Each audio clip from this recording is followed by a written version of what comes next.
Good evening, everyone. We are already week 5 into this, TJ.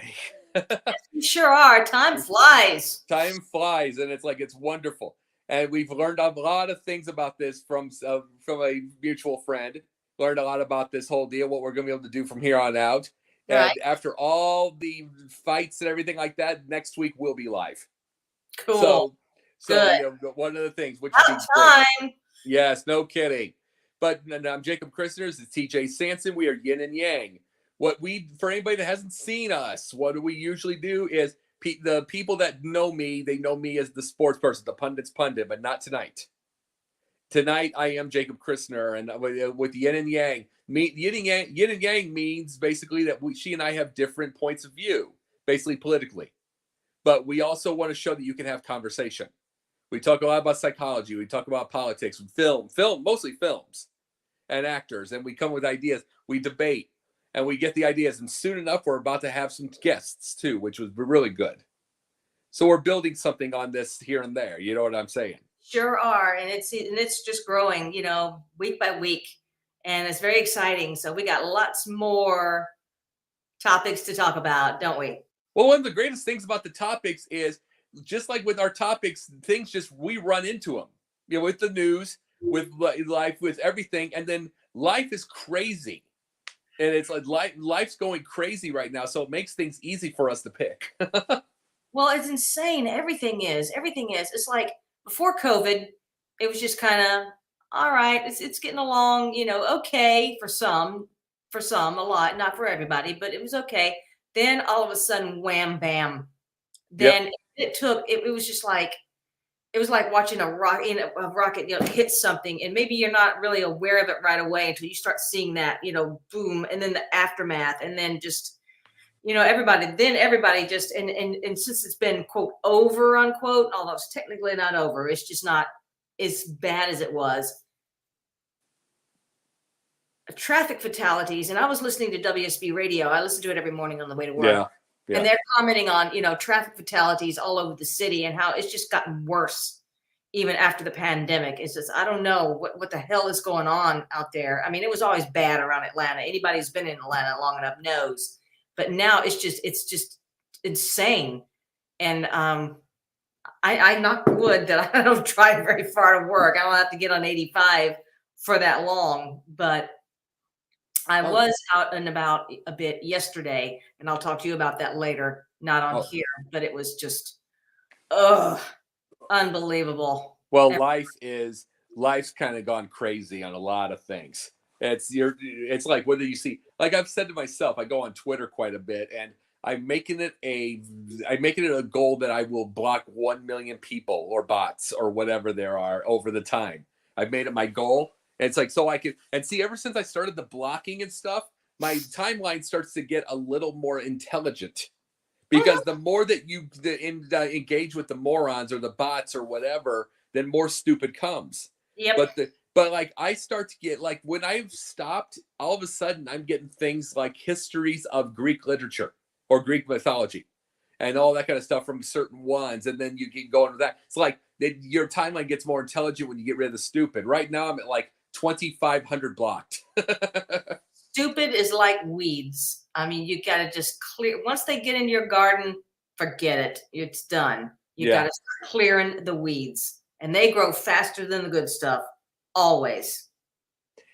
Speaking of, and I'll say this, speaking of the stupid, let's get into our first topic. I wanted to bring this up. The whole Bill Murray deal. Mm-hmm. It is right now what we're dealing with here is, and this is happening with a lot of different people right now. Ezra Miller is, even though I don't really care about him, as I call him, I don't really care. It's like a lot of them. There's just a certain ambush that's online. I don't know if it's the media making it up or if there's people just setting it up. It's like they're all of a sudden they're going after Bill Murray, what made him popular in the first place. It's like they're saying that he was harassing the women on sets. They're saying that it's like, let's see, I think Anna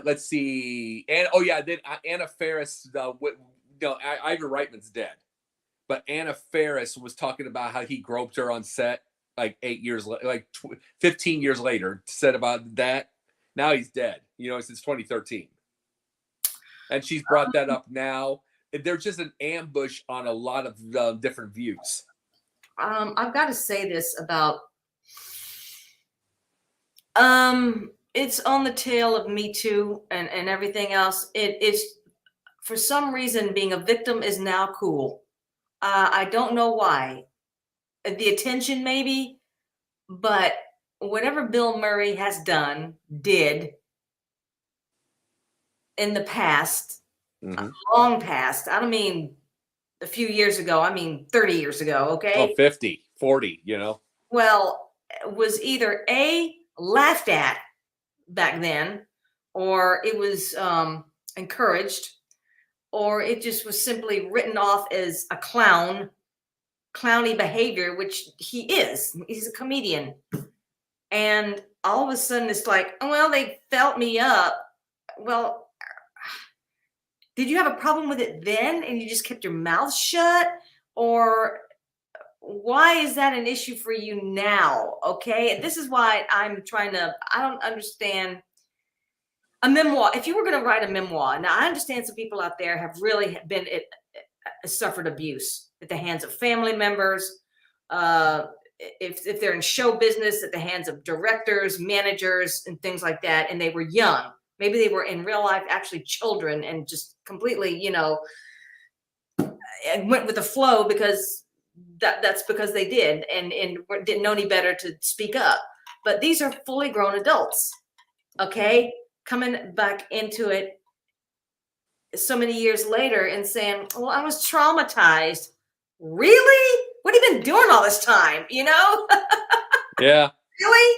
Have you had a lot of problems? Have you had relationship problems? Have you had problems getting work? Do you have problems? Do you have PTSD on set? Do you have, nightmares or any of the?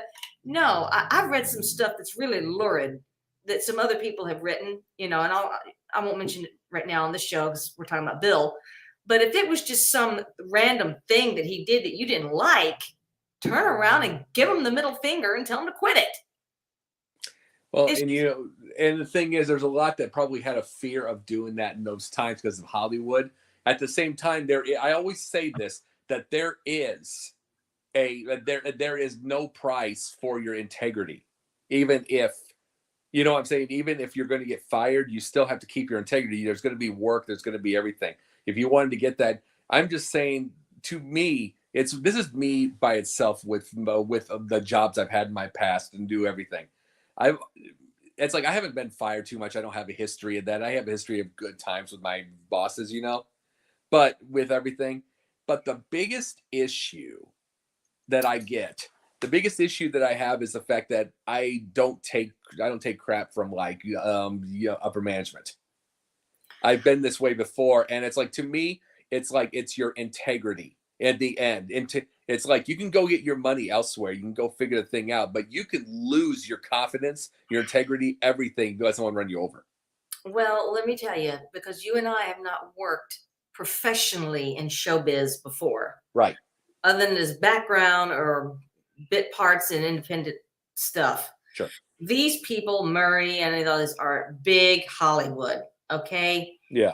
And while at one time he's with name, if you had a name, you could do anything you fucking wanted. Okay. Yeah. It's just the law of the land. Bless her and rest in peace. Angela Lansbury spoke out, much to the scorn of many of these so-called woke current day actresses, regarding the Me Too thing going on in Hollywood. And she said 5 years ago, whenever it was, she said, well, that's kind of the way of things, I mean, she wasn't necessarily excusing that behavior or implying that there was nothing wrong with it, but she was kind of getting it. Well, honey, this is just how it is. This is show business. I mean, you're around people, you're in a sexual business. I mean, it's not even like prostitution. I won't go that far, but I mean, I'm telling you, you're being paid to be kind of an exhibitionist here, when you're an entertainer. But well, some of them are taking just casual, silly flirtations a little too far. Yeah. Okay. And one of the things also is like you're talking about the victimhood deal. Like the Harry Potter, just saw this morning. I reported on it this morning. I said, shut up. You're 14. The guy that played, I believe his name's Draco Malfoy, the kid Mm, on there. Tom Felton. Huh? Tom Felton. Yeah, Tom Felton. Yeah, yeah, Tom Felton. He goes off, and I'm not kidding you. He said, "I made fun of. I made fun. Who's the girl's name, by the way? The girl's name on there. Harmony something or other. Hermione. Yeah, Hermione. The girl. Let's see. I forget the actor's name. Emma But Watson. It's yeah, Emma yeah, Watson. Watson. Yeah. I made fun of her when she was 9. I still feel horrible for it. You're 14.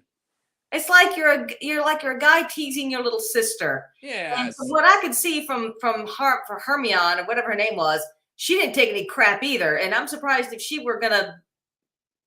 I mean, if you guys were just having this banter, making fun of her for what? I She's mean, 9. really, why would you make fun of her and for what? And she's 9. And I listen, I know what bullying is. I know what teasing is, okay? Yeah. The real thing. And well, you know, I think it's kind of silly. I mean, if he's going to apologize to her, he needs to do it in private. Do it to her personally if he thinks there was a thing, you know? And you know something? She got big. It means nothing when you go on public with something like that. If you have a genuine issue with a person, you take it up with them individually. Well, Okay? this is what happened. We got a good thing going when we got when Harvey Weinstein lost his career and everything. We got everything good, but he literally raped women, sexually assaulted women. He Oh, literally used and abused everything. But oh yeah. because of this, everybody is taking anything of someone looking at some girl's ass and taking it in the same boat. Eh. And the thing is, here's the issue with all this. The biggest problem is the fact that Twitter is 2% of the population. It is 2%. They were showing that there. And it's probably 1% after the bots, which means those producers aren't looking at that at all. They're too busy on 19 hours on a set. They're not looking. Exactly. You're not shaming anything. You're just annoying other people on Twitter. Well, oh, I don't care about that. Attention getting, that's it. And I don't. Well, first of all, that needs to be stop that shit from just putting it out there on some kind of news page. You know, it's not Yeah. news. It's not anything. Yeah. It's gossip. It's a gossip rag. That's Yeah. it. Gossip rags. That's what they Yeah. used to call them back in the day when it was Dirt sheets. Yeah. it was just the gossip rags, and that's all this shit is. Right. And I try to ignore it. I got scroll right by it. I don't even click on it because it's not. I don't know. No. I hate. Well, if I were Bill Murray, I'd be going, "What are you guys making a thing out of this now for?" And suspending a production on a movie because of it. Oh, come on! If something really bad happened, okay, really bad, like a crew member getting shot, for example, that's kind of bad. But just some stupid shit. I don't. Come on. This is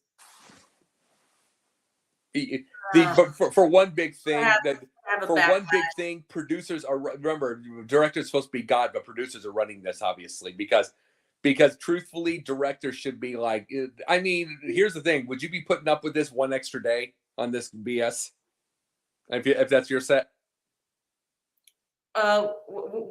Which set? Mine? Like if this is your set and you're dealing with all this crap that's getting in the papers and the dirt sheets and all that kind of crap, would you be putting up with it one extra day?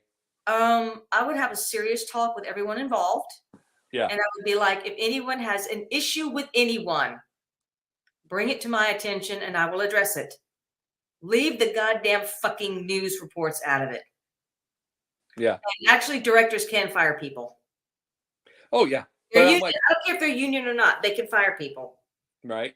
Okay. Yeah. And I would be like, okay, what's this about? What happened? I want both sides of the story.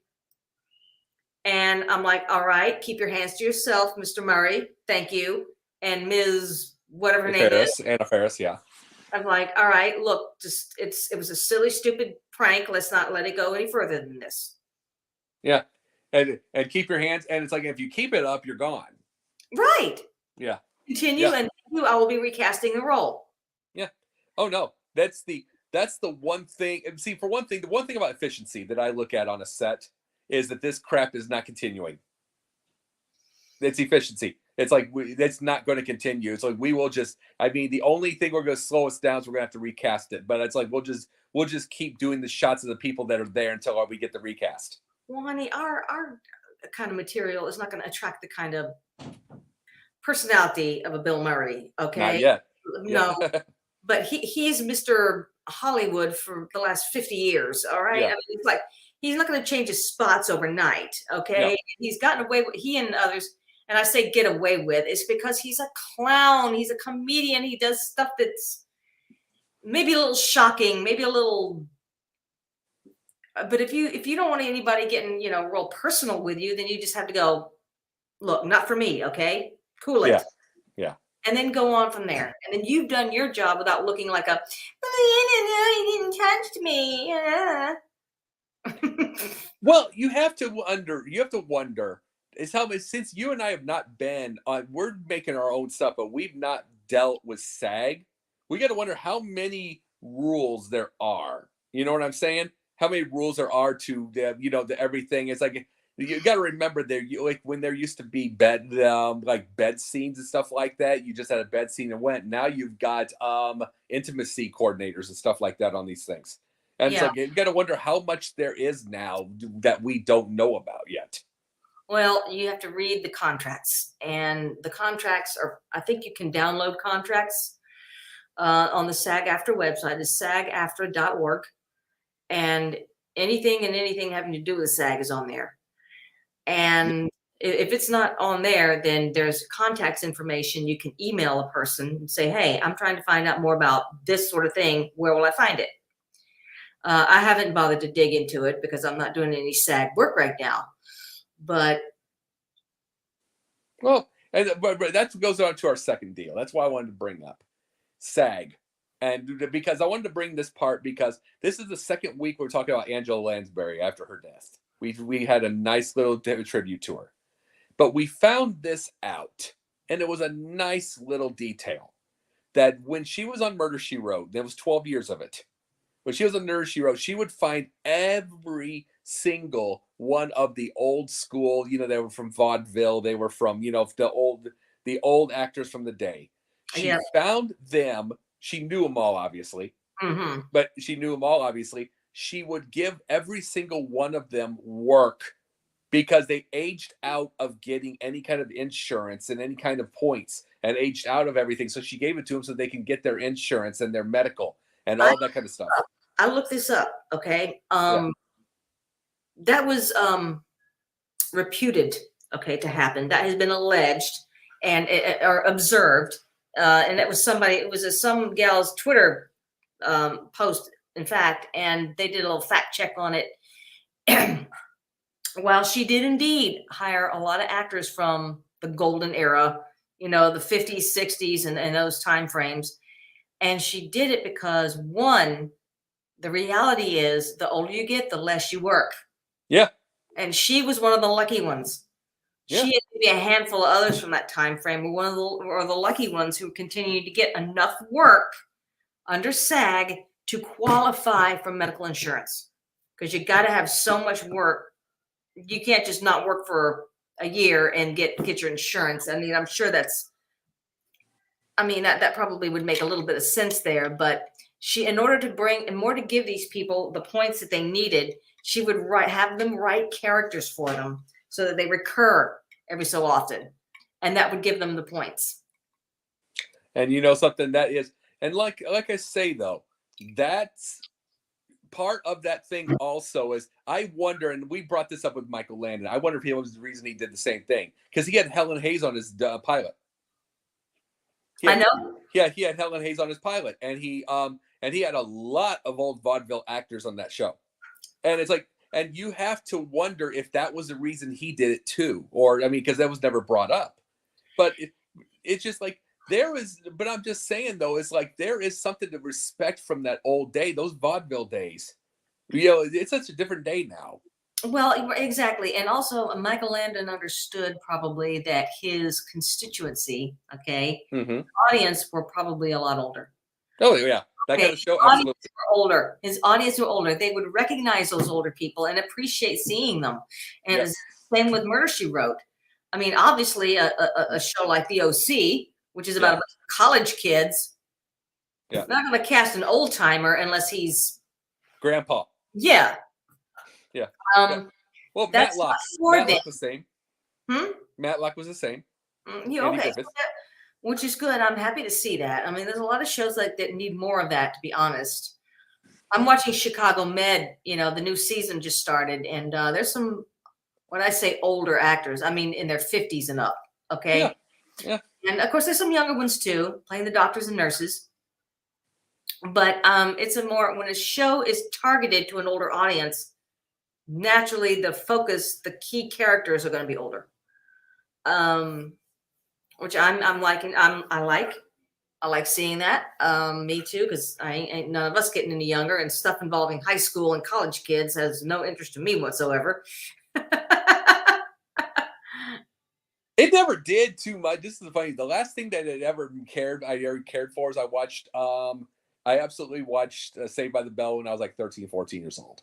But that was the only time I ever cared about it. I've never really have cared about. I never cared about 90210. Never cared about Melrose. Never cared about those shows. It's just No, yeah. they were the rich kids, pretentious, spoiled, meh. That sort of, Tori Spelling was the star of that show, 90210, and Jason Priestley, and what was it, Luke Perry, I think it was. It never grabbed me either. I just didn't fall into it. Tori Well, Spelling was the ultimate luck of life. She was the ultimate DNA luck child. Yeah, her dad is the kingfish of Hollywood. oh yeah, yeah, I know. And well, if you ask me, look at another producer in Hollywood who was Rance Howard, and look at the difference between Ron Howard and Tori Spelling. Okay, Oh, in terms good of lord. uh, class, Yeah. personality, Yep.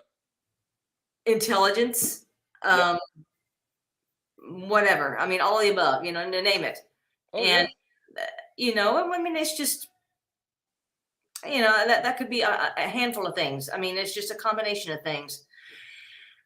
Oh But yeah. Angela, I think, SAG is its own. SAG has the rules, and they're always kind of evolving them and trying to, and again, wanting to finding out exactly what these intimacy counselors do, or when they're called on. Um, that's something you could look up, certainly in one of the contracts. And the thing is, you can't blame the intimacy thing for one thing. You can't, because there was a Well, lot of issues over those years. When everything was a lot of run Wild West, if you will. and I understand that the movies are supposed to be a little bit erotic and maybe have some romance. But when things are just getting down and dirty, okay, and then the actresses are supposed to fake orgasms, again and again and again. Take one, take 10, take 20, go from now, all right, now from this angle up to the top, now from the other angle, and they're gonna just say, even real sex doesn't always last that long, Exactly. that many takes. And let's face it, men, I don't know about women, I can't speak for myself, but I think guys would probably start getting a little bit excited, once they're that close to a female, even if they're wearing some kind of cover, on themselves, and all you see Sure. is their bottoms or something. The reality is just that. I mean, the reaction is probably expected, and not, you can't blame them. Yeah. But on the other hand, this ain't the real deal. You gotta, and I understood that in some time ago, that if it were written into a contract, now it has to be agreed by all parties. Okay. If a certain level of excitability starts to develop in a scene, okay, and the deed happens, you sign off that you're okay with it. Okay. Right. But you got to sign 50,000 sheets of paper. I don't know if that's done anymore now that these intimacy counselors are there. Yep. Probably there to go, okay, take it easy, go splash some cold water. The AIDS epidemic really made that, I think, go away a lot because it was just rampant there. You know, it was just going around like crazy. And even with condoms, they're available on set, even in porn movies. Okay. But, you Well, know, they had a nothing's joke. possible. They don't say no absolutely to anything. It's all negotiated. Yeah. Unless somebody, one partner says, absolutely not, we're not doing that, then it doesn't happen. Yeah. Okay. Well, you know, the joke, there was a joke on a show I used to watch, Entourage. It was the character, Drama, Johnny Drama. He has a scene with Brooke Shields, and he's like shirtless, and he like touches her shoulder, but then he gets a big Woodrow and he gets it right in she feels his woody right in the middle of the set. You He's mean got this was like for real? no. It was a joke. It was the part of the thing, but it's like that was part of the joke they made on the show. That's like he's on the scene, and the drama, the character is just touches her and gets a big damn wood from it, and he's got wood cut. Wow. And it's like, and then he gets kicked off the set and all that. It's like, yeah, but oh, but it's like, but the thing is, that was 2006. Imagine now what that would be like. Well, once again, read your contract, read the script, sit down with the director and go, okay, but they all do it. They've all done it. Oh God, back in 1996, this movie called Crash, not the one with Benicio del Toro, I've seen both. I've seen both Crash. I've seen them both. the one from '96 with was it Cronenberg? Yeah, I've seen I both. was Cronenberg. Oh, it was the creepiest damn thing. It was about eroticism based eroticism. It was a car crash fetish. Yeah, I know. Yeah. And James Spader was the star, Holly Hunter, Yep. and a few others. And there was one very long scene in the director's cut with Spader and the actress playing his wife, this big blonde woman. I forget her name offhand. And they're on the bed and they're going at it. And they're talking dirty, talking about car crashes, talking about blah, blah, blah, and they're just, and it looks pretty damn genuine to me. Okay. It could have been the real deal. And that is basically between the actors. Yeah. It's okay with the producers. Of course, you didn't see anything. They were covered in a sheet. Okay. But I'm sure, I mean, I can speak for James Spader. He would be the gutsy one in that to probably go for it for real. Okay. Yeah. But again, it has to be all very copacetic and agreed upon by the actors involved. Oh yeah. Oh yeah. And it's like the biggest thing is and that is the thing that people have to look at is the fact in the end, where did this all start? Union. And it's like, we're going to bring this up just like I'm going to bring up one more story, then we'll get into our next topic. This is what we brought up James Best when we saw each other last. We said we brought up James Best, the actor, the Roscoe P. Coltrane. Roscoe P. Coltrane. But we brought that up, and it's like, here's the thing about this. He was in the first year of Dukes, and then all of a sudden, there's things like he was in these little he was in these dressing rooms that were like no light, unsafe working conditions, had to do their own set. Remember, this is low budget at the time. So there's a lot of stuff that he had to do that was unsafe. He finally just left the show. No one to see. They kept they put people like they would be putting different a sheriff a week without, and it wasn't even part of the deal. You know, it's like it's like I forget who was the second Darren Dick Sargent. I think so. Yeah, Dick Sargent. He was one of them. There's like a couple others, and then finally, see, they tried everybody, and there was no story behind why Dick Sargent was there. None. It's just he's the sheriff, and there's nothing. And finally, they were like, "This isn't working," and then he got his way. He got his way with SAG. He got his way with the show, got a raise, and they got safer working conditions. You mean that was SAG. Best? What? You're talking about James Best? Yep. Okay. He Well, got every bit of his way the minute he left that show, and and they were in trouble. some actors understand that they are carrying the weight of a show. Yeah. There's certain characters that just you're not going to replace. Unfortunately, far too many. There are enough that have made the mistakes of thinking that, and they don't work again for years. Cornell Roberts, Yep. On Bonanza. Yep. McLean Stevenson on MASH. Yep. Okay. He worked, but it just all stunk. Everything was a 1 year and out. Well, he made some TV show with teenage daughters. I can't remember the name of it. It was on for a few years in the early 80s. But boy, after he left MASH, it was just like, bit piece. It was just stuff here and there. Yeah. He was supposed to get his own show, but it didn't happen. See, that's the reason he left MASH. Yeah. He was supposed to get his own show, and somehow that fell through. I don't know, Mm-hmm. but I'm just saying, not every actor can get away with what James Best did. So either he had a keen insight onto what was happening, because comedic timing, not all characters can be replaced. I know. MASH was fortunate in that. Well, MASH was the thing where it had such a strong ensemble. Yep. That aside from Hawkeye Pierce, whom I don't think they ever would have been able to replace if Alan Alda had left. Oh, I know. Everybody else was kind of replaceable. Okay, Yeah. Frank Burns, Trapper, Frank, and the Colonel. All three of them, they were able to successfully integrate a similar but different character type altogether. Like Potter was very military, unlike Henry Blake. Yep. Potter was military by the book. Okay. Charles Winchester was Mr. Boston. Yeah. And he provided a very different kind of foil for them than Frank. They weren't going to. He was as smart as they were. He was smarter. Yeah. In a way. A little bit on the naive side. Well, Charles knew how to get even. Yeah. And he did a couple times. Yeah.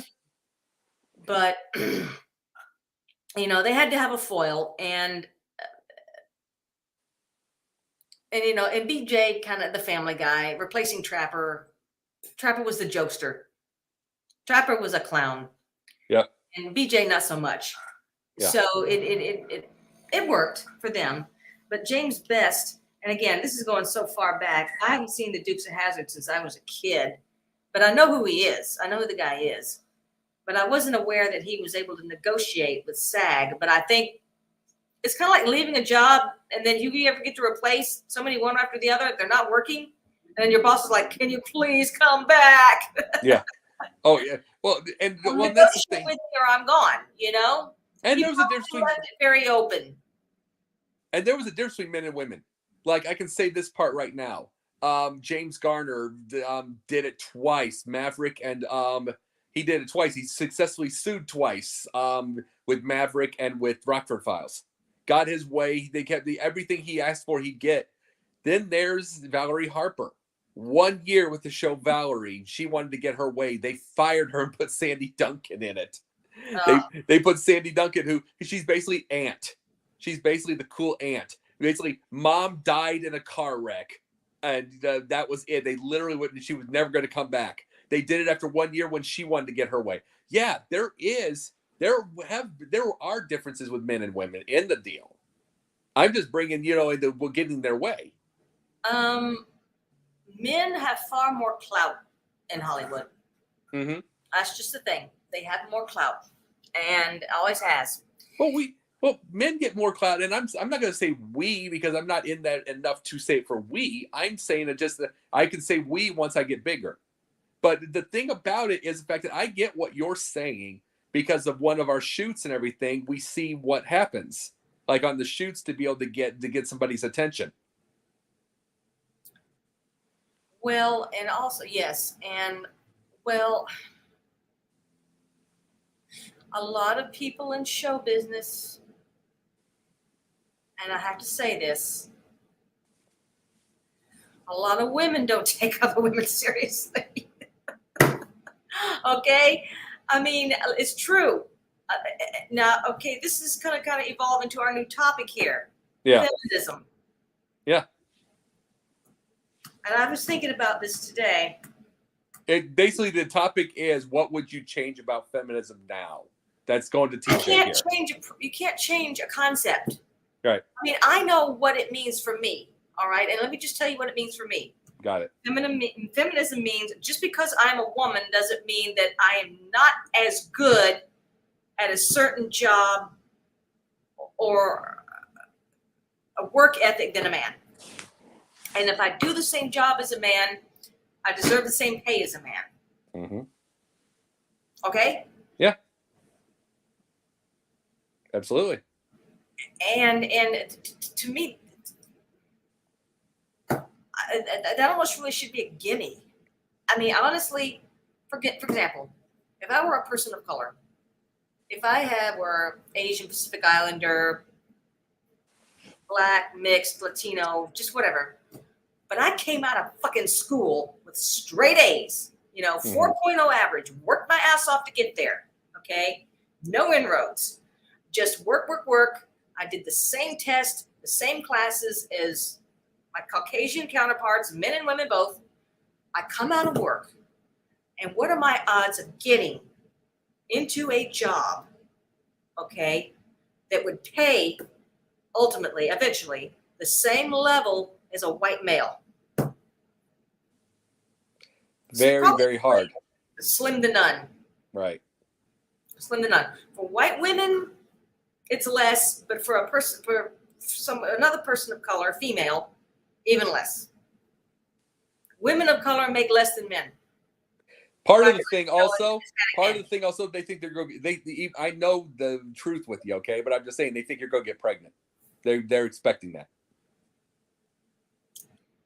There's where I get your problems, okay? And it is illegal to ask a woman, do you plan to get pregnant if you go into a job interview? It is illegal to ask that. That's another one of those things like, where do you go to church? You cannot ask that, okay? Mm-hmm. And it's just, there it is. But even if a woman did get pregnant, maternity leave, I think it's 2 weeks. And every company has its policy. I mean, there's a state government. Good Lord. I mean, we have, policies up the yin yang, and this is what you've got to read about when you go in. Okay. And then you discuss things with your supervisor. If you're going to go work at mom and pop's jewelry store, in a little place like that, but I'm not talking about those kind of jobs. I'm talking about professional degrees that people have earned and worked for 4 or 5 years to get, or more. So yeah. And even if they did get pregnant, you know what? That's their life. That's their choice. And because, and I don't see why that would be a problem, unless they're scared a woman's just going to quit after 5 years. Sure. But men quit jobs too. Okay? They get promoted. They get a better job somewhere else. Maybe they have a circumstance and they have to quit. I mean, people aren't going to be going around asking them those questions. Right. Yeah, absolutely.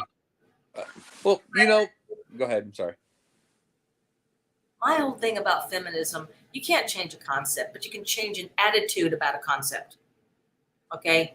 And it's an attitude that is toxic feminism, or what is well, they say toxic masculinity, but I get where you're at. Yes. Toxic masculinity, toxic feminism, they're both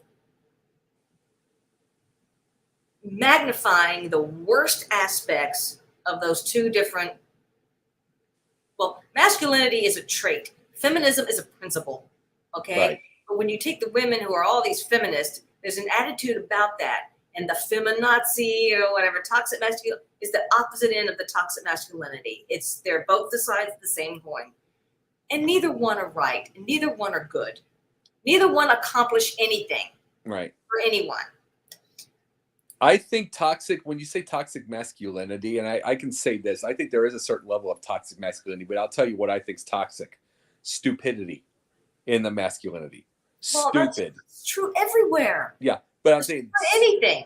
stupidity. It's like to me let's see, whether it's someone who is virile, someone who's got muscles, someone who's got, the whatever, that kind of thing. To me, that's not toxic, because those are the kind of things that like build homes, they build roads, they build like, they built things in this life. They protect their family, protect their Well, wife, protect whatever. That's the not toxic. Go ahead. I'm sorry. wusses who blame feminism for their lack of initiative, Yeah. lack of ambition, Yep.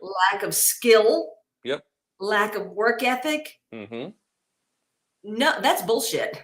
Yeah. Name one feminist or even female that got in your way, that brought down your complete, outlook on any kind of work or accomplishing anything, building the house, making a job, making a family. Name one that got in your way. And if it was an ex-girlfriend, kick her to the curb and move on. Yeah. You And know? see, those, I can tell you this, it's like there's one woman that I've known in history that really made, and as artist, that made a real issue, and it was Ida Tarbell, when she had a 19-part deal about Standard Oil, Rockefeller. She darn near ruined him with that deal, because her dad, Ida Tarbell, you've heard the name, haven't you? Ida Doesn't Tarbell was a muckraker. She was a muckraker. She was, she basically was a journalist muckraker. And see, what happened was her father was a independent oil man, okay. and Rockefeller ruined him. Rockefeller ruined him by basically buying him out in Standard Oil and running him over. So she got older. She got into journalism, and she wrote a big 19-part deal about him, about Rockefeller, that darn near ruined. Even though he was always rich, it darn near ruined himself. It ruined his health. It did everything. She got herself in a way to be able to do that. And even then, when he passed away, she even had a good epitaph for him. So men do get a lot more clout. Even the one that almost ruined him had good things to say at the end.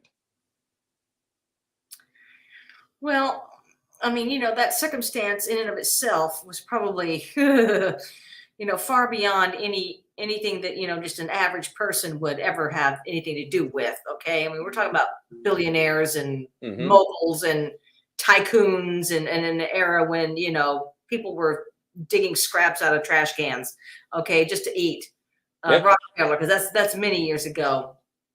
And there was probably a lot of corruption in there involved, and she set out to expose it. Yeah. Okay. But again, I don't know. I haven't read it. Obviously you have. Oh no, but I definitely recommend Ida Tarbell. It's a really interesting story. But the biggest deal that I get with feminists, and I don't have an issue with feminists, because here's the deal: they want the same pay for the same amount of work. They Yes. want the recognition, same amount of work. Whether I'm a man, as a man, you've known me, what I talk about when it comes to women's issues. I say I will not. I've said that I will not, because I am not a woman. But I say this. This is what feminists want. Now, then there's the other side of the coin, feminazi. Maybe Rush Limbaugh came up with it, but it's real. It Okay, is let me literally tell to you try to something. ruin men. Feminists want to build up women, our confidence, our place in society, our place in history, because historically we have been underrepresented. You look back in history and say, oh, so and so that accomplished this and this was actually a woman. Yeah. Okay, why isn't her name in a history book? Why isn't her name being appreciated and bandied around? Because you don't know them. Because Yeah. things like that. That's what feminists want. Feminazis have issues. All Yeah. right, personal issues. They hate men. Do you think they hate women too, feminazis? Do you think they hate women too? I think there's a resentment. I think also that there's a lot of jealousy, but it's not just jealousy of, oh, she's got a better paying job than me, or she drives a better car. Not that kind of jealousy. I mean, a deep seated jealousy of how they feel about themselves. Okay. And it's all self-esteem issues. A lot of those women probably realistically, not to sound like one, but have been abused, Right. come from abusive homes, abusive fathers, abusive stepfathers, brothers that are just, just despicable, or and those are the kind that migrate toward abusive men. So the cycle builds and it grows. So Yeah. the Nazi is basically the woman who has just been damaged from an early enough age, and then, like most cycles of abuse, continued it through adolescence and adulthood. That's what they are. Because to be realistic, I mean, genuine feminists, I will give you an example. Best example I can think of, Charlie's Angels. Mm-hmm. Not the one with Drew Barrymore in the 90s. The one with Farrah Fawcett, Kate Jackson, and Jacqueline Smith in the 70s. Sure. Those were beautiful, smart, strong, capable females. Not perfect. They had their flaws. They were good. They made mistakes. They had the comeuppances and the. And they worked for a guy named Bosley. Mm-hmm. But they didn't take his shit. They would give him this like, all right now, Bosley, no. And of course, there was the one that you never saw him. He was just on the speaker. Yeah. I think that was Bosley. I think there was somebody in there. There was somebody other guy. There was another male in there. I forget his name. Oh, I know what you're saying on that, but he was. Yeah. They spoke to him. He was a voice. Yeah. You never saw him. But Farrah Fawcett was smart. Jacqueline Smith was smart. They didn't have to go. They were 30-year-old women. Those women were 30. Yeah. And they didn't go around looking and acting like high school kids, like so many of the 30-year-olds on TikTok do now, with that little, and big boobs and the whatever. I mean, those women are 30, but they're trying to act 14. Okay? Well, women are so different. That's what I mean by a feminist. Yeah. Those three. Okay. Yeah. Absolutely. And women are different now. I mean, it's like I've said this to people before. My parents were 18 years apart. My dad was 42. My mom was 24. And that's what they were. I told my mom the other day, there's no way in hell I can do a 24 now. There's no way. No way, not ever. Women are even though they're more advanced than the 24-year-old man, because the 24-year-old man's a 14-year-old boy. Yeah, the 24-year-old woman's still an 18-year-old. She's still there's still Arrested Development. Very much. There's still Arrested Development, and it's very much. And it's like, and those are that's kind of put a lot of kibosh to a lot of the feminism, a lot of the advancements, a lot of everything, because the women the women that started these things before. You take a look at them, Gloria Steinem's, however the things, they were 31 years old and looked every ounce of it. Sure. Acted every ounce of it. They acted like adults. They came up in an era that made them grow up. Yes. Okay. There was the attitude of when I became when I was child, I spake as a child, I did as a child, but when I became a man, I put away childish things. Yeah, the Bible. People aren't doing that until they're 40 these days. Oh, they're still not doing it.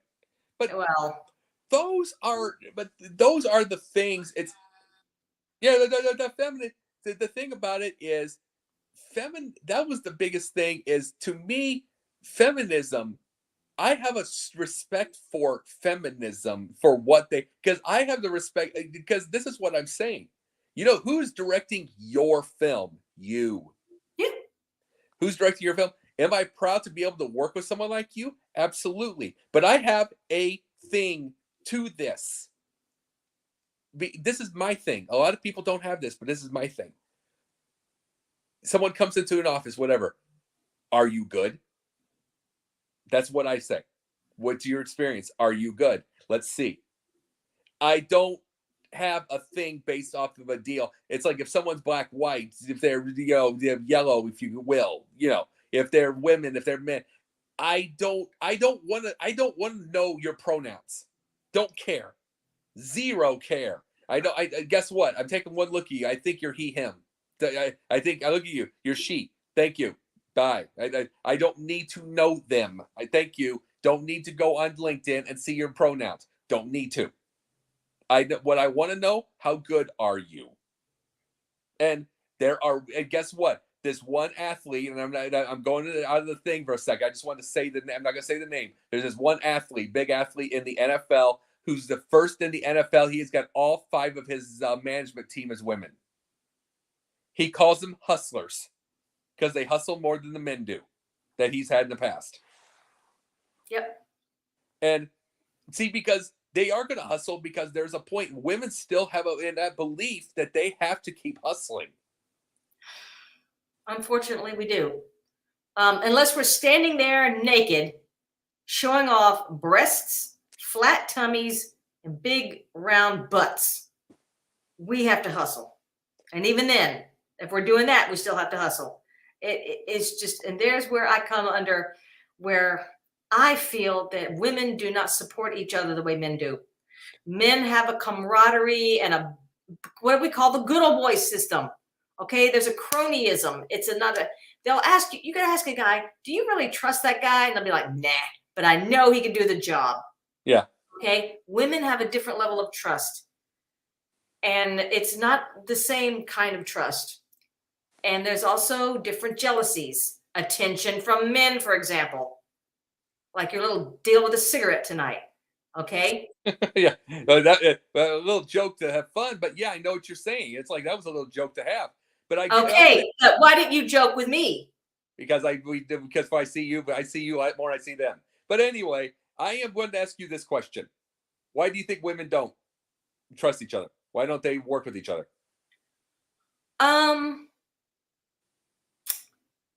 Historically and maybe intrinsically, I think we're always scared of being stabbed in the back, betrayed, the catty factor. There's always this sense of, oh, well, you're going to take what's mine. Listen, I've had stories. We read about them. We see it happen when we're kids in school. I think women are more devious than men, generally, can be. Yeah. Especially if they want to try to get something they want. Now, I've got very good friends from childhood through, up to college. But we're great. We're like this. We're peas in a pod. They're like my best friends, my sisters. But we don't want the same things. Right. If we did, our relationships might be a whole lot different. That's just a fact of life. Why do you think men do? Well, see, I can tell you this. Like, there's women that I have talked to that are jealous of men and the camaraderie they have, because they will say this to me. They said it when I was at Men's Warehouse too, when I worked there. They said the thing about men is you can get into a knockdown, drag out, 10, 15-minute barroom brawl, everything like that, and you'd be bleeding from it, every orifice together, laugh it off and go have a beer. Yeah. And women will just blow up just for the little things, remember, and then they'll be thinking about it for months. Mm-hmm. They'll think about it for months. And I'm like, that's probably correct. No, it is very much so. Yeah. And it's like they get that jealousy. There are some women that I've talked to that get that jealousy that men can do that. That they can have a fight, that they can. There's a certain enviousness there, but that's just the nature of the beast. Yeah. You got to figure out who you are and run with it. And you got to be very upfront about what's going to be acceptable and what isn't. I think I have been passed over for opportunities as an actor because the director or someone behind the scenes was a woman, not a man. Right. I have to say that. I think it's true. I am more likely to be cast in a production by a man than I am by a woman. Why do you think that is? We have a natural tendency to be very sexually jealous of each other. Oh, she's got better breasts, or she's cute, or she's got clear skin, or she's thin, or she's this. That's just conditioning, a lot of it. And a lot of it also comes from observation. Now, I wasn't always that kind of a person. I didn't always think that way until I saw certain things happen, and I was on the receiving end of some very um, results of this kind of thinking or practicing. Um, oh God, yeah. I mean, until you see and experience it, you're going, well, wow, I didn't really know it was a thing, but it is. Yeah. Women are always scared the cute, pretty one is going to go off with their man. Yeah. I understood. And this will go to our next topic. Reality, and I don't think that's ever going to change. Yeah. Well, this is another topic that we're going to bring up right now. You brought this up in an article. The absolute way that male artists treat female artists. And then that's the thing. It's like, this is another part. There's a hypocrisy to it. There's a hypocrisy to it because the male pretends they're liberal. You don't see conservative artists anywhere, but they are the liberals. They are the forward thinkers. They are all that. And this is not just your art. This is like video game art, like building video games. Sure. It's saying, oh yeah, video gamers, they have horrible misogyny. Horrible. Even worse than anything. All that kind of stuff. Everything's so forward, but it's so hypocritical. It's sexism, pure and simple. Artists are the worst sexist. They're worse than actors. They are. Yeah. It's Picasso. He's one of the most notorious. Okay, he's one of the most notorious. And there was the tendency of his to want to conquer women. Now he was a short guy too. Okay, Picasso was a little guy. What was he about 5'4" or something? Maybe not much taller than that. Yeah, exactly. He was a little guy. There's always that short guy syndrome. Okay. But in Hispanic culture, Latino culture, which he's from, he was from Spain. Gotta be a man. Gotta get those women. I mean, it's just if he popped his cherry, but I think when he was still a teenager. Okay. I mean, he was one of those. But he was also very, very he was a womanizer, but he was also very misogynistic.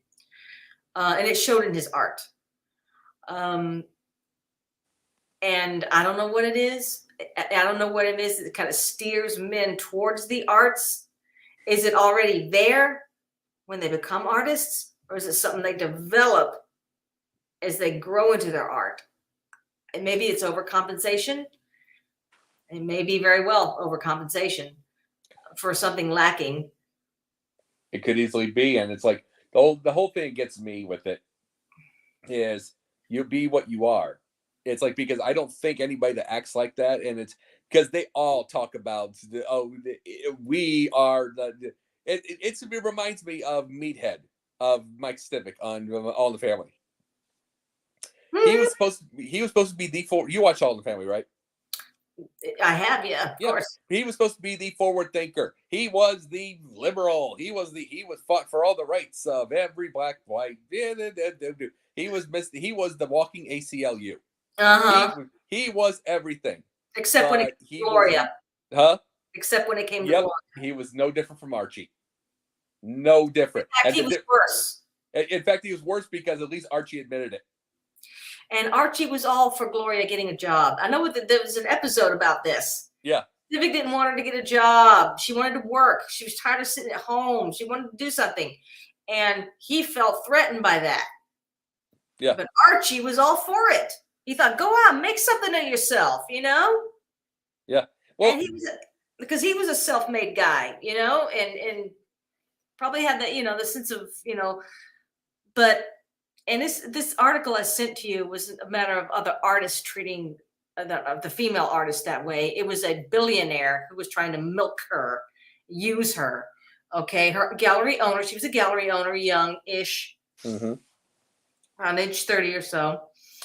And this was, manipulation, pure and simple. An older woman would have seen right through it. Okay. I'm sorry. But this guy with a lot of money was just trying to manipulate, getting tied to girls' pants, decided he was going to buy up all this art. But then when she declined to sleep with him, he took his offer off the table. So that is a little bit different than being badly treated by a male artist, if you know what I mean. I mean, Sure. I Sure. mean, trust me, male artists are horrendous.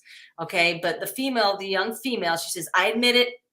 I let him, I let him take me on a date. Okay, she admitted to her actions. All right, but that doesn't excuse what he did or make it good. But an older woman would have gone, dude, move on. But younger, insecure, wants to make an impression, wants to sell art, needs the money probably. Yeah, those are the kind that prey on them. And it's too bad, but it's just kind of like predators anywhere, I guess. Well, it's kind of the proof. It's kind of proof in the pudding. Like when I brought up earlier tonight, Twitter's 1%, 2% of the world. And Yeah. a lot of it's 1% of it's probably bots. It's like I brought that up. This is what proof that is because even with it all, men are if Twitter was even 25% people, men would be even weaker than they are now. They're pretty damn weak. They would be literally stepping on eggshells before even saying all that kind of stuff. They would be. Men are still men everywhere. Mm-hmm. Because majority of the ones that are quote unquote chasing women or that have their testosterone, the ones that have all that aren't on social media at No, no, no, they're not. no. They're not there. They're out working out. They're Uh-huh. out dating. They're out doing that kind of stuff. They're out getting things They probably done. don't even have social media accounts. No, exactly. Exactly. See, this is why, but the thing is though, this is kind of why you are successful. You have your social media account, but you're doing it to basically promote your stuff. And network. Yep. Yep. Network. Communication, totally. I mean, yeah, okay, sure. I'll show off some modeling pictures. Big freaking deal. I've been doing that for years. So I mean, Sure. unless I just quit modeling, I don't see any reason to stop. Yes. But everything else, I mean, I'll share jokes. I'll share an article. I'll say, hey, what about, this is food for thought. And I comment on other people's stuff. But to me, it's just a matter of like keeping it out there. Because I can't afford to go off the grid, with media until people come to me. Because until people come to me, I need to keep putting myself out there. The minute they come to you left and right, you're gonna erase that thing so fast. Yeah, I might keep it just for. I'm just saying, but I'm just saying I could see that because they're coming to you already, and it's like for what? Here's the thing about you: you'd rather meet people in person. I'm the same way. You know what I'm saying? You'd rather get the idea. I feel well. I don't mind like a Zoom meeting like this, but when it comes to like real interaction, I would prefer a face to face. Yeah, always. absolutely. You can read somebody. You can't read somebody on social media. You can take stuff out of context. So many posts that I made are taken out of context. I'm like, look, folks, that ain't what I'm saying. That ain't what I mean. And I finally just either have to block and delete them because they're impossible. Okay. Or I have to amend my post somewhat. And I'm like, I'm through doing that shit. You don't like it, don't read it. You make a good point about something. I have had uber amounts of jokes online. You know this. Uh-huh. I'm quick. I can get to this thing. And then you know the whole thing. The majority of people love them. Some people get offended, whatever, which you know what I think about the offended. Sure. You know what I think of that. But when I don't get, I get exactly zero amount of people. Once they hear my voice and my delivery and everything, zero of them even feel threatened, even feel offended, even feel everything because they know exactly, because I'm talking to them face to face. They know my aspiration. They know what I am. They know everything. And I can get it quick. I can get the one line. I can go straight, bam, and then they laugh their butt off. They know I'm not offensive. They know everything. But it's not. There's no reason, no way of taking it out of context when you do that. No, not when you hear and see them in person and all that, and because you can't text is so difficult to. But I throw emojis out there like crazy when I'm like rolling the eyes or laugh, to implicate the mood of the text. Yeah. I've had so many get taken out of context. I'm like, whoa, hello, read the text. This is blah, blah, blah, way out of context. And there is some that catch it, okay, that I don't have to spoon feed. And some of them catch it. But there are others that I have had to delete and block from my page just because they just went off the deep end with some shit. Instead of, you know what? I don't mind someone who messages me privately, says, hey, about this post. Yeah. Okay, am I reading this wrong? Or, I respect that. All right. If I'm not clear to someone and they message me privately and want to know more about it, and then I'll say, okay, this is what I'm getting at and why and all that. And usually that clears things up right away. But if someone's just going to start attacking me on my page, which has happened, you're gone. Just know that.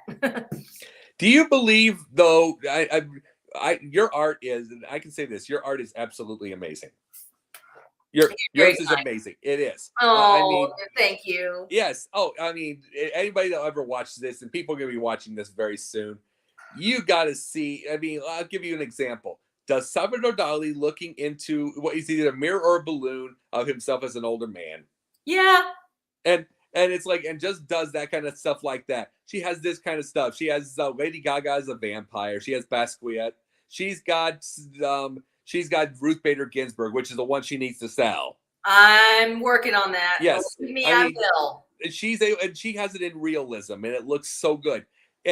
But I'm just saying though, those are the things.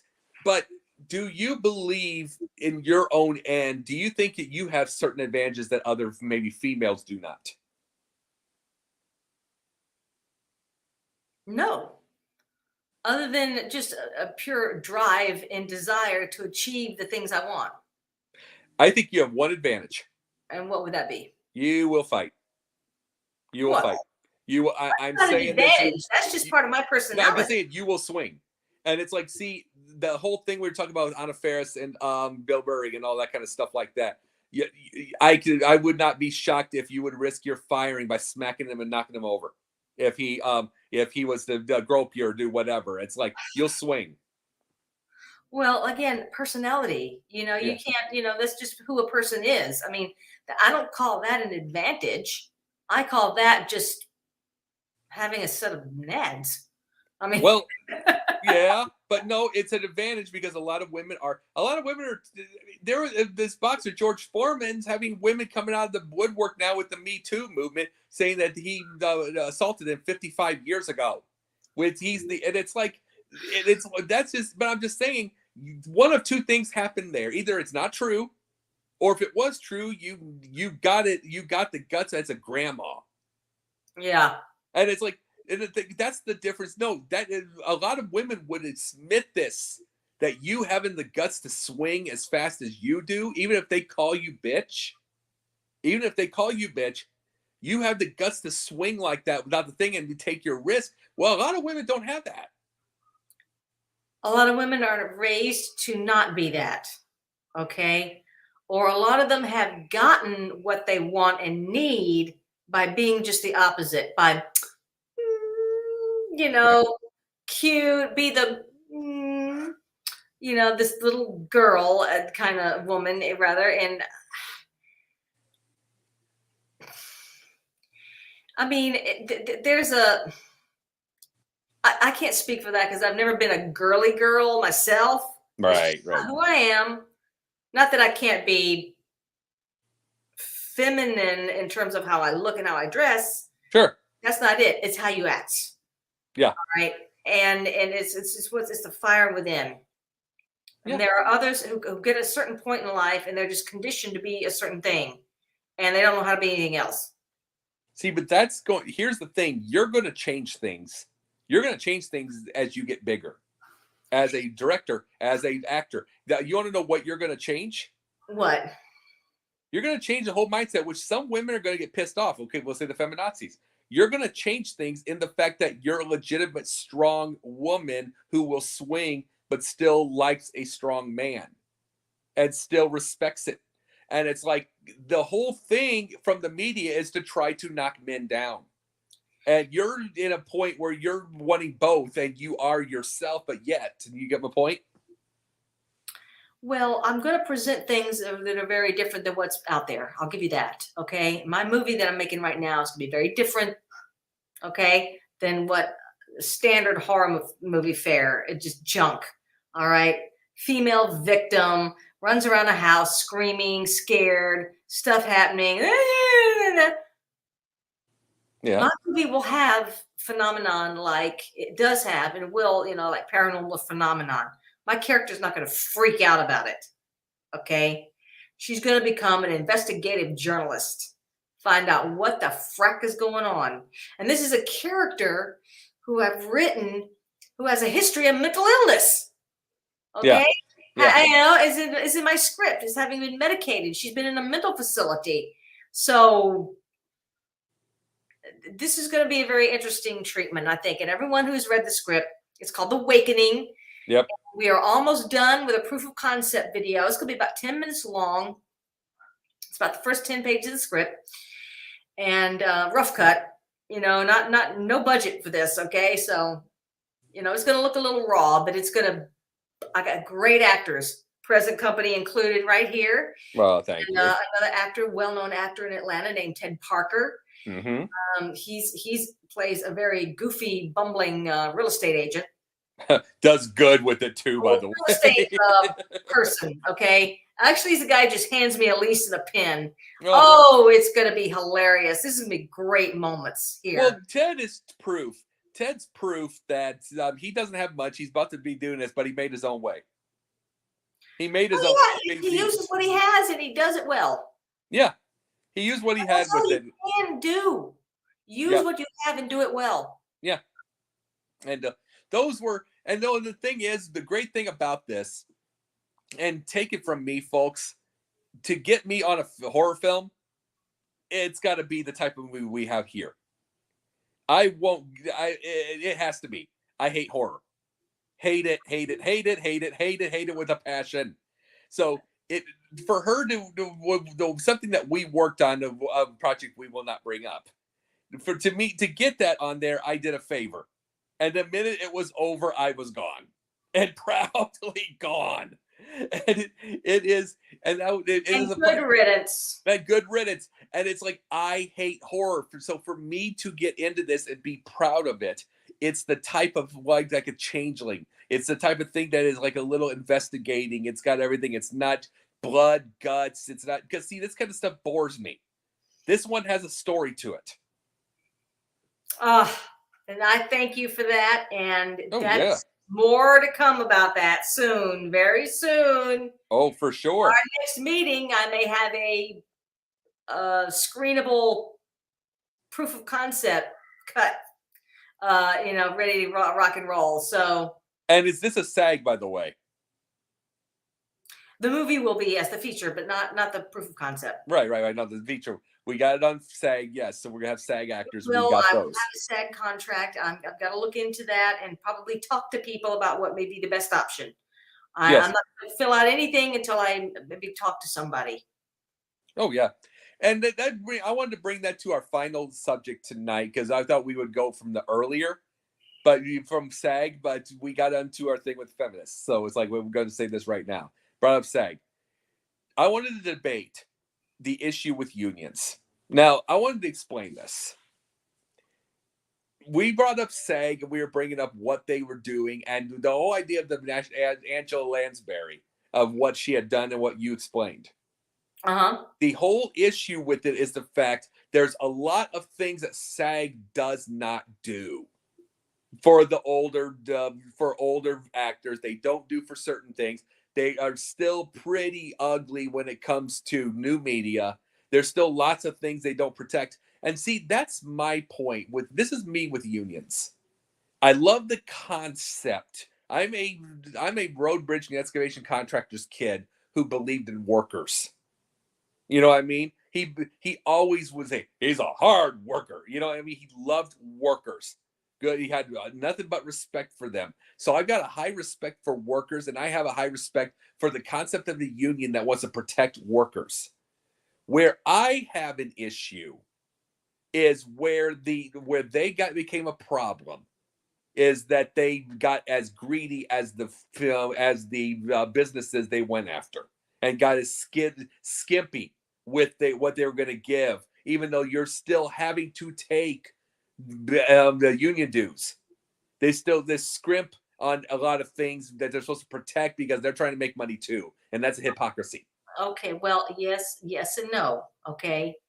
But in order to pay the people to maintain the standards that are set by the union, agreed upon by the union and organization, let's leave it at that. Yeah. Unions cannot demand anything, and unions cannot set them. They have to be agreed upon, signed, dated, blah, blah, blah, blah. It becomes a contract. And then you have the people that are the watchdogs in the union, because sometimes it gets so vast and so spread out into little segments and corners of the country, because SAG is in every city. I mean, the SAG is in every state. Okay, every Right. state has a SAG office, no matter how big or small. The biggest one's in California. The next biggest one's in New York. Okay, then you probably have Chicago, and then Boston, and then this, but they're everywhere. There's probably more than one in California. Probably a lot of them. Sure. Atlanta has one. Yep. We have one union office. So the bigger, the more concentrated it is, the stronger it is, obviously. Yep. But when you're getting into regional markets, local markets, then their power kind of comes down just a little bit. Well, a lot, actually. And I'll bring up another union real quick: the teachers' unions. Now, this is where I get mad. The teachers' unions are my worst enemy, and it's not because I'm against teachers. We got to remember, I love teaching. I love teaching. I love giving the ideal. It's what I do. But my issue is the fact that we have teachers unions. They always are aiming for more teacher pay, more this, more that. There's less merit. But here's my thing: to this day, whether a teacher's good or they're bad, they're still having to use their money to pay for school supplies for kids, and that's bad. Yeah, and it's like, where is the union in that? I don't feel like that. Where is it there?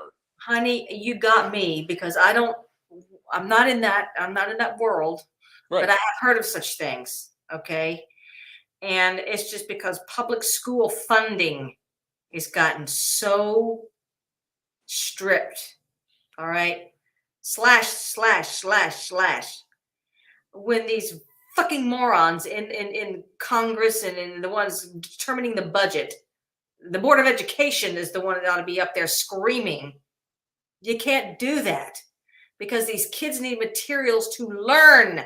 They cannot fucking just sit in front of a computer all day. That doesn't teach them anything. The computer is a tool. You can use it for certain things, but it's not going to help you to learn how to build something. It's not going to help you learn how to draw a picture or crayon drawing. It doesn't really help you read. You need something tangible.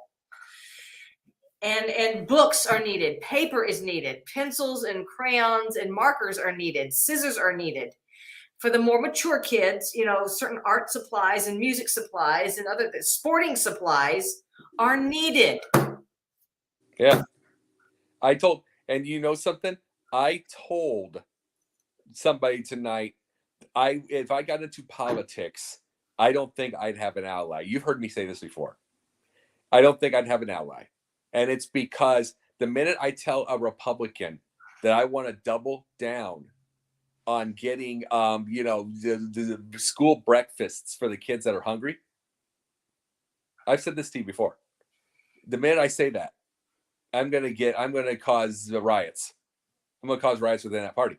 The minute I say I want to try to steal the idea of from the liberal side of some environmental things, some clean energies, some all that kind of stuff like that, I'd want to steal it. And it's like, the minute I get that, I'm going to cause a riot. And it's like, because I want to work across the bend to get, but most of all, we'll bring up the environmental thing later. Most of all, with that, in the end, kids, if you want the kids to succeed, they can't be hungry. They can't. With these school breakfasts, they're getting cut all the time. These kids can't be hungry. And it's like, the kids cannot help when the parents are worthless. Yeah, I know they can't. They can't help that. They can't help if their parents are working 3 jobs or the parents are useless. Get these kids breakfast, then they can go into school of the day and they can succeed. These are the things that are getting cut out of all this. There's a ton of things that I feel like the union could really go strict on, straight through. And I don't feel like that they're strong enough. That's why I think there's a hypocrisy to it. You're getting your dues, and I know that they have to have dues to pay, but there's nowhere near enough that they're going after, is what I'm saying. Well, the They, teachers' unions have nothing to do with school lunches and no, breakfasts. no, but That's the they could Board of request, Education. right? They could request it to the board, though. They probably do, Jake. But listen to me about it, teachers' unions.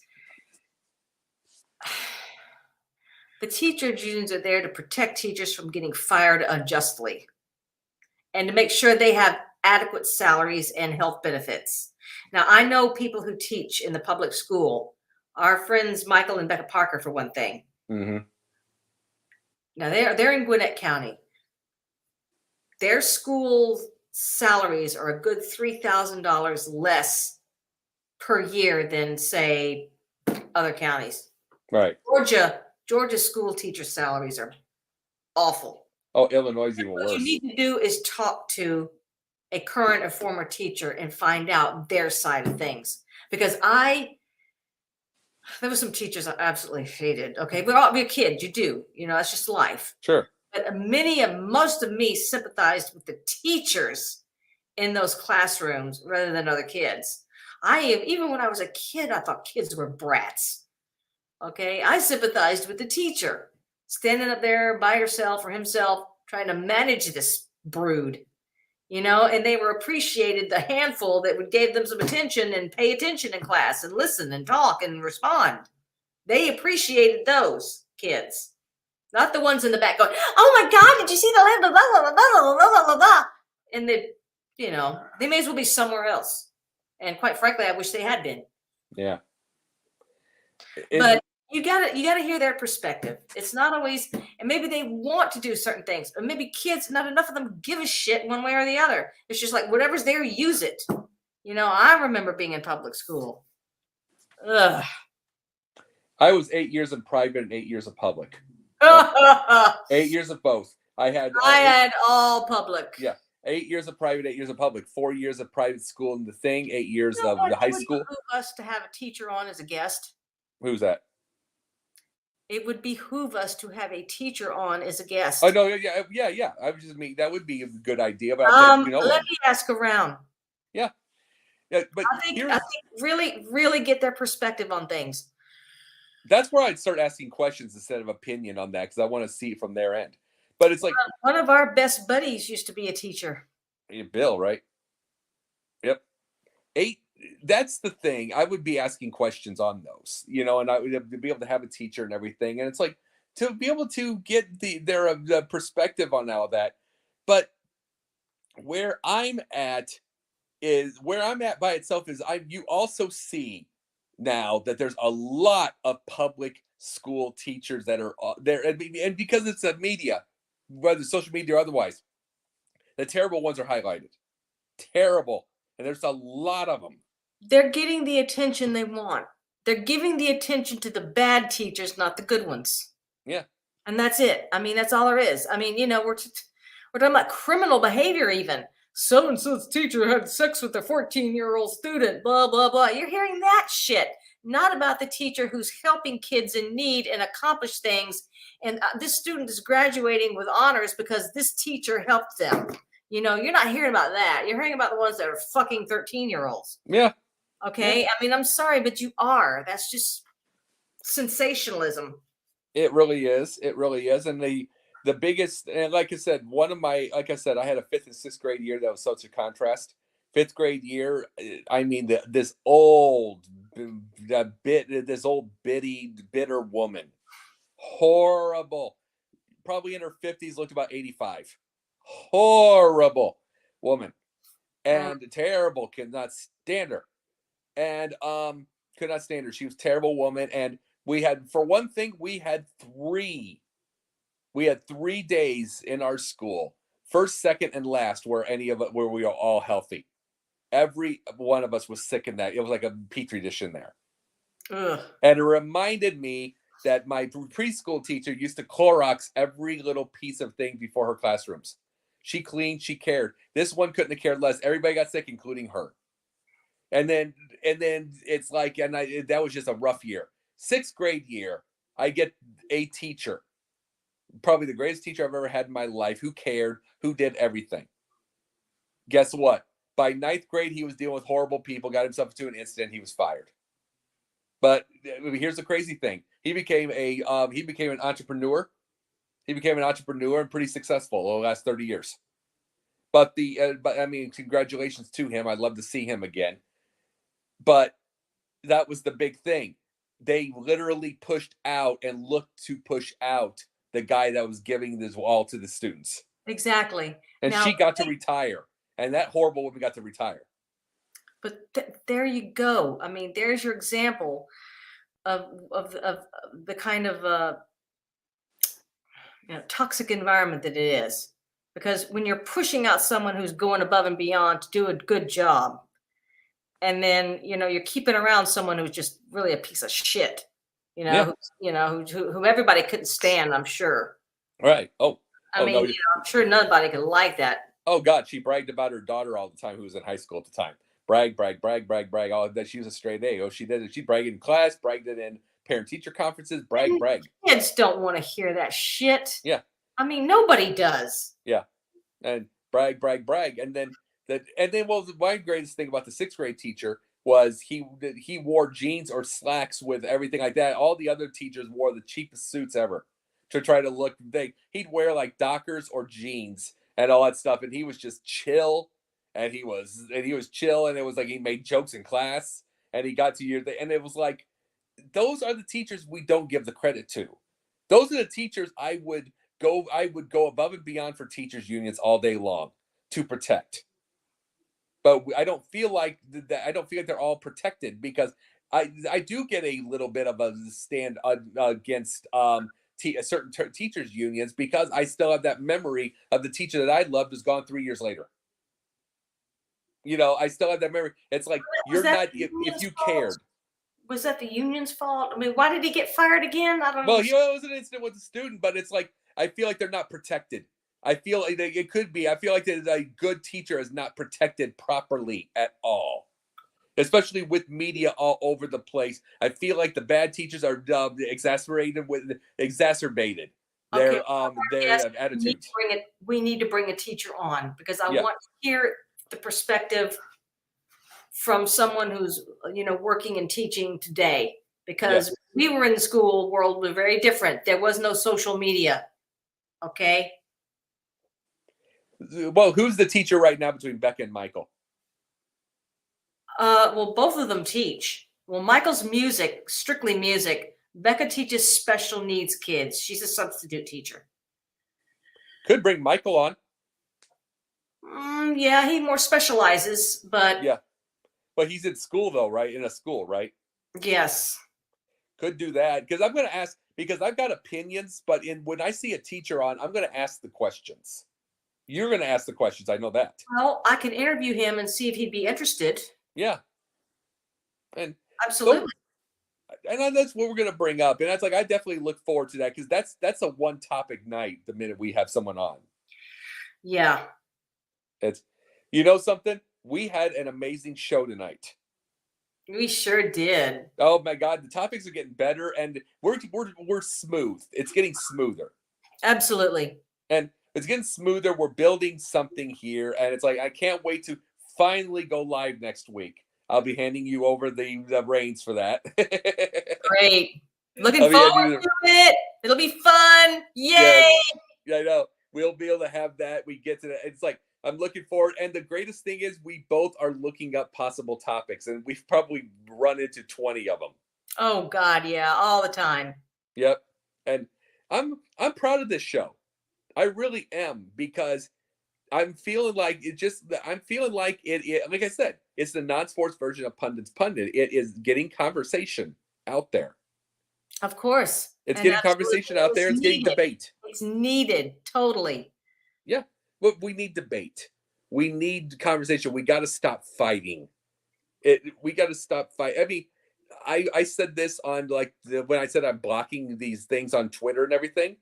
Another thing I'm blocking is when you see these videos. There's so many of these Twitter things that have nothing but street fights. I don't even watch them. I don't want to know. I don't No, I block it. I don't even watch it. But I'm saying that's the idea that we have is so much chaos is in people's heads. We got to give an education to Well, people let the me idea of tell you, talking. one thing then we'll have to wrap it up. I know one thing for sure that one of our favorite personalities on TV, Bill Maher, has said again and again and again is because of these damn fucking phones, social media, and spending most of the time, or their free time, spare time, non-working, non-school time, is what's ruining the youth of this country. Yeah. That's all they see, and that's all they really pay attention to. Like people will see me with a phone, like they'll see it wherever I'm at. They'll say that also. I won't never get on people for being on a phone, but there's a difference. I'll see people, they are looking at TikTok all the time. TikTok this, TikTok that. I'm reading my emails, which my emails are about everything from business in Gen Z and millennials to what's going on in sports business and sport and the new world of it because of pundit, obviously, to everything going on. Everything is a learning thing. I've got things on environmental things going on, businesses doing everything, learning. Sure. My head is in the thing of learning. A lot of these people are just flipping up. What's the next? What's you? Very much zombie. Well, it's going to have long-term repercussions, I think, very unfortunate repercussions. But I mean, the only thing you can do as an individual can do is just stop, just cut it out. And Yeah. as an individual, that's what many individuals make up a group. And so that's what individuals just have to do. So, and 86 it. I don't TikTok. I had a TikTok account. I don't even use it. I made one years ago and I don't even use it. I have no purpose. What does it do? What is it supposed to do? I think it's supposed to be getting attention, but I got one too. But my thing was I changed it to Jake the Pundit. I changed it to it, but what it was called when I originally started it was called Style in 15, as in 15 seconds. As Okay. in, what I would do is when I was at work, when I was bored and there was no people in there, what I would do was I would show little combinations of shoes and the like pants and colors and different things like that for people, and I would do it in a 15-second span. This is what you can combine. This is what you can do. This I got about 3 or 4 videos made before I stopped it, but I mean just things like that, like an educational deal. Okay. So I was trying something like that, but I mean, since I'm not doing that part anymore, I decided not to get to that. But so I just do Jake the Pundit. But even then, I don't want to do YouTube. I don't want to do TikTok if I don't need to. I really don't, because I feel like I'm a. Huh? I don't have it. Like I said, I haven't used mine. I think I started one and I've never used it at all. I hardly even use Instagram. I mean, I'll use Facebook more, and then once in a while I'll update Instagram just because they're kind of connected together a little bit. But I don't think I've used Twitter. I'll repost something from Facebook onto Twitter once in the bluest of moons. I'm shocked that you don't use Instagram because it's very artistic, very much so. I can't see anything on it. I can see more on Facebook. Yeah, and I understand I that. see a lot more on Facebook. I'd rather read a post rather than just see a picture. Yeah, because again, basically it's like context. Yeah, I get your point. Yes. Well, I want to thank you, and I want to thank all of our viewers. We're working on getting, and I want to thank the people that are watching. Thank you for watching, all of you out there. And by the way, this is the first part. I'm going to do this before we go. I want to surprise you with this part. Tell everybody your art and what you've made right now with your art. that you've drawn? Oh, everything? I mean, up to a certain point that you remember. Well, my specialty is pencil portraits. I love doing what they call hyperrealism, which is very photorealistic representation of a person, place, or thing. And I specialize in portraits, people, and I mean I do celebrities for myself. Just because they're a person of interest for me, and I love that they're recognizable. Ruth Bader Ginsburg is one. She's almost complete. I'm having to make myself do those little jeweled necklace that she used to wear at the collar. Because a very involved piece of work, very highly detailed. Keanu Reeves is one. I'm a big fan of the show Supernatural. So I got my three guys. I got Sam and Dean Winchester and the Angel Castiel. I've made portraits of them. And they all can be seen on my Instagram. It's instagram.com/theartisttj. ARTISTTJ. And everything I've done is on there. Most everything recently, not old stuff, but recent stuff. Portraits of artists: Van Gogh, Picasso, Basquiat, Madonna, all kinds of stuff on there. So give it a look, please. And definitely. And do you sell them? They are for sale. My works are for sale. I had an Etsy shop, which is a place, to sell, recycled and handmade goods. Art is not a big seller on Etsy, but I do have a site there. But if anybody's interested in a piece, just go to my Instagram, message me there. All right, good. And those are the things I wanted to bring. It's like that's another thing with Yin and Yang is I will admit this part, and we're going to have so many more shows, but I will admit this. I take the oxygen out of the room of every show I'm on. This is hers. Oh, you're so kind. This is her show. And I thank you for this opportunity. No problem. This is hers. I will ask questions. I'll play straight man a little bit. I'll give my opinion. But I don't have it in. Like I say, I will proudly say I take the oxygen out of the room of a lot of places because I can. Because I know I'm good at it.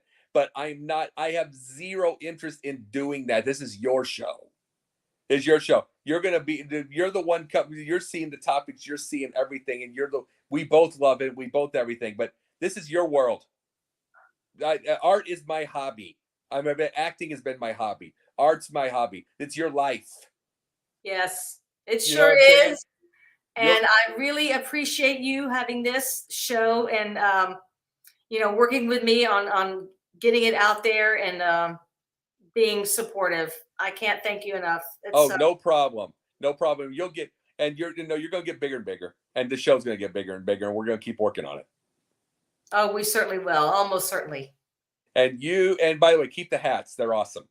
Oh, thank you. I will. I mean, do them on sets too. I mean, do those on sets too. It fits. For sure. You have a wonderful night. Everybody have a wonderful night. We will see you in 7 days. Live. Finally. In 7 days. You bet. Take care. All righty. Good night, everyone. Night.